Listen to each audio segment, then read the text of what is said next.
Everyone, আজকে এই খিচুড়ি দেখেই বুঝতে পেরেছি আজকে তোমাদের সাথে আমি কি শেয়ার করতে চলেছি।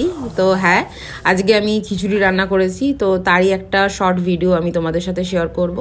আর বাবাকে বলেছিলাম, বাবা সব সবজি এনে দিয়েছিল। এখানে দেখতে পাচ্ছ শীষ পালং, শিম আর মটরশুঁটি আর বাকি সবজি ঘরে ছিল। তো এখন এগুলো ভালো করে বনিয়ে নিই। তো এই দেখো ফুলকপি, বিনস, গাজর সমস্ত কিছু দিয়ে, সব শীতকালে যা যা সবজি সেগুলো দিয়ে নিয়ে নিয়েছি এখানে। আর এখানে 1 কাপ ভাজা মুগ ডাল, তাই আমি আর ভাজিনি, মা ভেজেই রেখেছিল। আর এখানে নানা রকমের সবজি রয়েছে। এবার সবজিগুলোকে আমি ভেজে নেবো হালকা করে সর্ষের তেলের মধ্যে। ভেজে তারপর সেগুলো অ্যাড করব হচ্ছে এই চালটা দেওয়ার পর সেগুলো অ্যাড করব। একটু নুন হলুদ দিয়ে ভালো করে আমরা ভেজে নেব, তাহলে একটু রঙটাও আসে, খিচুড়ির সাথে ভালো লাগবে আর কি। তো এখানে এখন একটু নুন দিয়ে দিয়েছি যাতে ডালটা একটু সেদ্ধ হয়ে যায়। আর এখানেও সবজিগুলোকে আমি এখন ভালো করে ভেজে নেব। সবজিগুলো একটু বড় করে কেটেছি, কারণ অনেক সময় খিচুড়িতে দিলে অনেক সময় নাহলে ঘেটে যায় সবজি, তাই একটু বড় করে দেওয়ার দিয়েছি। তো এখন এখানে 1 কাপ চাল, 1 কাপ ডালের আমি খিচুড়ি করছি। গোবিন্দভোগ চাল নিয়ে নিয়েছি এখানে 1 কাপ। আর চালটা এখন অ্যাড করে দিয়েছি। এতে নুন তো আগেই আমি একটুখানি দিয়েছিলাম ডালটা সেদ্ধ হওয়ার পর। এরপর আমি অ্যাড করে দেবো এই ভাজা সবজিগুলো। একসাথে আমি সবজিগুলো অ্যাড করে দিলাম। অ্যাড করে দেওয়ার পর এবার গ্যাসের ফ্লেমটাকে আমি একটু কমিয়ে নেবো, আস্তে আস্তে যাতে সেদ্ধ হয়ে যায়। নুন দিয়ে দেবো স্বাদ মতন, যতটা লাগবে। অনেকক্ষণ ফুটে যাওয়ার পর আমি দিয়ে দিয়েছি হচ্ছে শীষ পালং, যেটা আমি বনিয়ে রেখেছিলাম। তো প্রথমে দিয়ে দিয়েছি হচ্ছে শীষ পালংয়ের ডাঁটাগুলো, আর আমি ইয়েটা পরে দেবো আর কি, পাতাগুলো যেটা পালং শাকের। আর এখানে ফোড়নটা আমি রেডি করে নিচ্ছি। এখানে নিয়ে নিয়েছি হচ্ছে শুকনো লঙ্কা, তেজপাতা।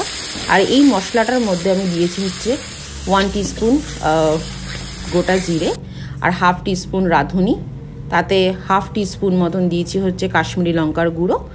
ভালো করে তাতে আরও 2টো দিয়েছি টমেটো, ভালো করে ওটাকে বেটে আমি মশলাটা এখন দিয়ে কষাবো। আর এতে এখন দিয়ে দিয়েছি হচ্ছে বাকি পালং শাকের পাতাগুলো। আর এর সাথে খিচুড়ির সাথে তো বেগুন ভাজা সত্যিই খুব ভালো লাগে, তো বেগুন ভাজার জন্য আমি নুন হলুদ মাখিয়ে নিয়েছি। আর এখানে অল্প দিয়ে দিয়েছি হচ্ছে গরম মশলা গুঁড়ো, যেটা বাড়ির বানানো। এরপর এদিকে মশলাটা তো কষাচ্ছিলাম আমরা।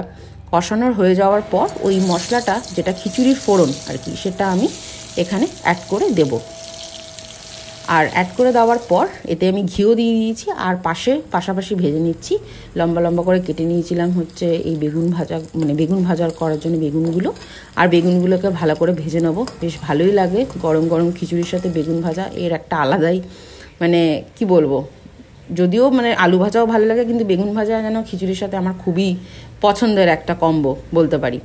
তো দেখো এখানে খিচুড়ি আমাদের হয়ে গেছে। খিচুড়ি আমি একটু পাতলাই রেখেছি, নালে কারণ আস্তে যখন বসে যায় খুব বেশি নালে চাপ হয়ে যায়। তো খিচুড়িটা একদম টেক্সচারটা দেখো, একদম হালকা, খুব বেশি ঘন করিনি আর খুব বেশি পাতলাও করিনি। আর এখানে বেগুনগুলো ভাজা হচ্ছে তার সাথে। আর এখানে বেগুন ভাজার পর বেগুনগুলোও তুলে নেবো আর খিচুড়ি আমরা বেড়ে নেবো। তো খিচুড়িটা বেশ করে আমারও ভালো লাগছে এখানে, কারণ এখানে শাকসবজি সত্যি খুব ভালো। তো এখন খিচুড়িটা আমি বেড়ে নিচ্ছি। আর খিচুড়ির সাথে আমি বেগুন ভাজা আর খিচুড়ি, এই হয়েছে আজকের রান্না।